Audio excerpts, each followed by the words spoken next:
이정우가 해냈습니다. 이정우가 4월 13일 원정에서 연타 홈런에 이어서 28일 만에 시카고 컵스 경기장 리글리 필드에서 4호 홈런을 폭발시켰습니다. 와우, 최근 10경기의 성적보다 시원한 장타가 없어서 답답했었지만 팬들의 갈증을 시원하게 해소해 주었습니다. 와우, 이런 기대는 사실 이정우가 만든 거지 팬들이 막무가내는 아니었습니다. 그죠? 지금부터 이정우의 대활약 소식 전해드리도록 하겠습니다. 어느새 이정우의 각 타격 지표 순위들이 밀려나게 되었습니다. 시즌 타율은 .333, 132타수 40타, OPS는 0.844가 되었습니다. 최근 타격 페이스가 계속해서 내리막이었습니다. 최근 10경기에서 36타수 8타, 타율 .22, 5월 들어서는 5경기에서 16타수 4안타, 타율 .188입니다. 그런데 이런 상황에서도 3할을 유지하고 있다는 게 신기합니다. 이정우는 이틀 전에 3타수 무안타로 선발 출전 연속타 행진이 끝났지만 시카고 컵스를 통해서 다시 안타를 시작하게 되었습니다. 이정우는 올 시즌 36경기 출전에서 40안타 고지를 밟았습니다. 최다 안타 선수와 한두 개 차이였지만 지금은 5개 차이로 벌어져 버렸습니다. 이정우는 올 시즌 데뷔 1년 차라고 해도 됩니다. 지난 시즌 162경기 중에 37경기밖에 출전하지 못했으니까요. 상대했던 팀은 9개 팀이었습니다. 그러니까 당연히 이번 시카고 컵스와의 경기도 처음이고 리글리 필드 경기장도 첫 경험입니다. 부상으로 인해서 회복에도 집중했지만 먼저 미국 문화와 팀에서 선수들과의 적응을 위해서 재활 중에도 팀과 동행을 했었습니다. 그로 인해서 우선 경기보다 마음이 편안해지면서 본래도 멘탈이 강한 선수였지만 미국에서도 본인만의 경기를 펼칠 수 있었습니다. 이정우가 부진하다고 하지만 여전히 예상 성적보다 훨씬 좋은 성적을 기록하고 있고 이정우는 KBO 때도 시즌 중에 슬럼프가 찾아와도 몰아치기를 해버리는 특유의 능력이 있기 때문에 이정우 팀 팬이라면 그리 걱정하지도 않습니다. 솔직히 이정우가 메이저리그 MVP를 해주길 기대하진 않았잖아요. 네, 이미 이정우의 활약은 샌프란시스코 팬들을 넘어서 미국 전체에 제대로 알려주게 되었습니다. 이런 상황에서 이정우는 전날 에이스 투수를 상대로 안타를 치기 했고 팀이 패배를 했지만 샌프란시스코 팀 자체가 금방 질 상황도 아니었기 때문에 가을 야구에서 제대로 승부를 내려면 시카고 컵스 같은 강호를 상대로 좋은 경기를 해줘야 합니다. 컵스는 불펜과 내야 수비는 약점을 보이고 있었습니다. 이정우가 상대할 시카고 컵스 투수는 레이라 투수인데 올 시즌 1점대 평균 자책점을 기록하면서 팀을 돕고 있었습니다. 강속구를 던지는 건 아니지만 정교한 제구가 일품인 우투수였습니다. 하지만 냉정하게 커리어를 보면 그렇게 강력한 투수인지는 의문부호가 붙을 수밖에 없습니다. 전체 커리어 4점대 평균 자책점을 기록하고 있었습니다. 왜 올 시즌 1점대 평균 자책점을 기록한 투수인지 경기를 통해서만 알 수 있었습니다.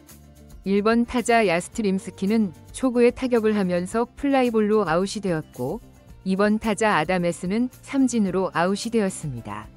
그리고 이제 이정우가 타석에 들어섰는데 이정우에겐 다른 볼배합으로 투구를 하면서 좋은 공을 던지지 않았고 3볼 상황까지 오면서 이정우가 오랜만에 볼넷으로 출루할 분위기였습니다. 컵스 투수는 이정우의 도루 능력도 알기 때문에 그냥 내보낼 마음이 없었고 풀카운트 상황까지 되었습니다. 이정우가 5구째 가운데 몰린 95마일 공을 타격했지만 빗맞으면서 파울이 된 게 진짜 정말 아쉬웠습니다. 여전히 풀카운트 상황. 이정우는 6구째에 예상 못한 볼이었는지 지켜만 보면서 삼진으로 물러났습니다. 오전 경기부턴가 1회부터 안타를 치고 나가면서 팬들의 마음을 안심시켜 줬는데 최근 경기들은 1회에 계속 물러납니다. 그래도 초구부터 스윙하는 건 나쁘지 않은 선택이라고 봅니다. 이정우의 타율은 어느새 .31이 만약 두 번째 타석에도 무안타면 .308로 추락하게 됩니다. 안 돼. 네. 샌프란시스코는 전날 무기력한 패배를 당했는데 다시 한번 강조하지만 내야 수비 실책들 때문에 자멸했을 뿐 샌프란시스코 자체가 밀리는 건 아닙니다. 이번 경기에서는 2점을 내면서 기분 좋게 앞서 나갔고 컵스 관중들을 조용하게 만들어 주었습니다. 샌프란시스코의 선발 투수는 벌랜더였는데 2회까지 무실점으로 잘 나가고 있었습니다. 그리고 3회에 다시 이정우가 타석에 들어섰습니다. 아다메스가 중전 안타를 치고 나가면서 이정우의 집중력이 더 높아졌습니다. 레이는 이정우에게 바깥쪽 걸치는 공을 던지려고 했지만 2개 연속 볼이 되었고 이정우를 피하는 것처럼 보였습니다. 그리고 3구째 패스트볼이 볼이었는데요. 그걸 스트라이크로 부르면서 아쉬움을 남겼습니다.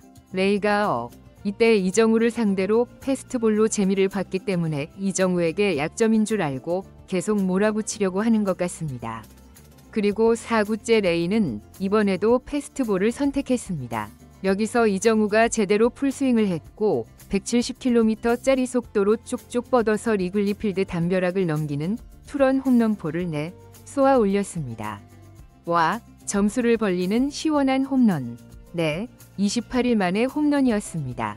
이정우도 정말 기뻐하는 4호 홈런이었습니다. 이정우가 지난 시즌 5월에 부상을 당했었죠. 그런데 이번 5월에 타격 침체가 오면서 5월은 이정우에게 안 맞는 건가 했는데 이정우에겐 슬럼프라는 게 없나 봅니다. 4대0.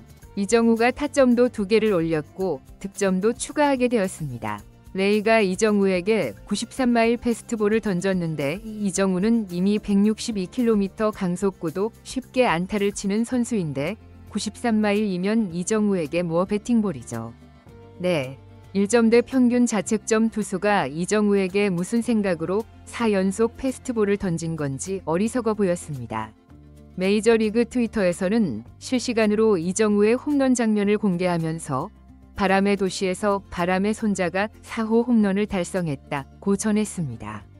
벌랜더가 3회 이어 2점 홈런을 맞았고 4회의 컵스의 내야 수비 실책이 나오면서 5대2가 되었습니다. 하지만 컵스는 전날도 후반에 무섭게 점수를 뽑은 만큼 안심할 수는 없습니다. 심지어 컵스는 다저스를 상대로도 11대10으로 역전승을 하기도 했습니다. 이정우는 5회 다시 타석에 들어섰고 투수는 여전히 레이였습니다. 이건 정말 땡큐였죠. 이정우는 투수를 3번째 만날 때 안타 확률이 5할이 넘습니다. 레이는 이정우에게 던진 공들이 더 달랐습니다. 이정우는 2구째 볼을 스윙을 하기도 했습니다. 4구째에 다시 존 안으로 들어오자 이정우가 제대로 또 걷어올리면서 2루타 코스였는데 이걸 컵스의 중견수가 호수비로 나오면서 이정우의 멀티 장타를 막아내버렸습니다. 컵스의 중견수는 리그에서 최고 수비수라고 하더라고요. 정말 아쉽긴 했습니다. 이정우의 타율은 3타수 1안타이기 때문에 .342가 되었습니다. 7회에 이정우가 4번째 타석에 들어서게 되었습니다. 우리에겐 필요한 건 뭐다? 멀티히트다. 컵스는 아다메스부터 상대하기 위해서 우투수가 마운드에 올라왔고 이정우가 좌투수에게 더 강한 걸 알고 있던 거죠. 이정우는 2 스트라이크로 몰려 있었습니다. 하지만 그 이후부터는 존 안으로 들어오면 타격을 하면서 역시나 쉽지 않은 타자임을 보여줬습니다. 투수는 98마일까지 뿌렸습니다. 웬만한 타자는 속을 만한 공에도 이정우는 속지 않으면서 투수를 당황하게 만들었습니다. 그러면서 8개의 공을 던지게 했습니다. 투수가 힘이 빠졌을까요? 구종을 바꿔봐도 다 쳐냅니다. 그리고 9구째 이정우가 슬라이더를 제대로 받아쳤고 얼마인가요? 14일 만에 멀티안타를 쳤고 이정우의 타율은 소폭 더 올라서 .349가 되었고 실시간으로 타격 8위가 되었습니다. 그런데 경기가 안타깝게도 9회 말에 동점을 허용하면서 벌랜더의 승리가 또 날아가 버리고 연장전에서 이정우가 10회 선두 타자로 나왔지만 안타를 치지 못하면서 .337이 되어 버렸네요. 자, 그런데 여기서 끝이 아니었습니다. 11회 이정우가 다시 타석에 들어섰습니다. 8대5로 앞선 상황.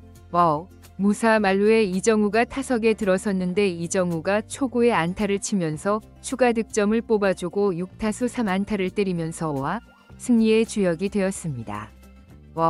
다행히 진짜 9대5 역전승을 거두네요. 시리즈 1승 1패가 되었습니다.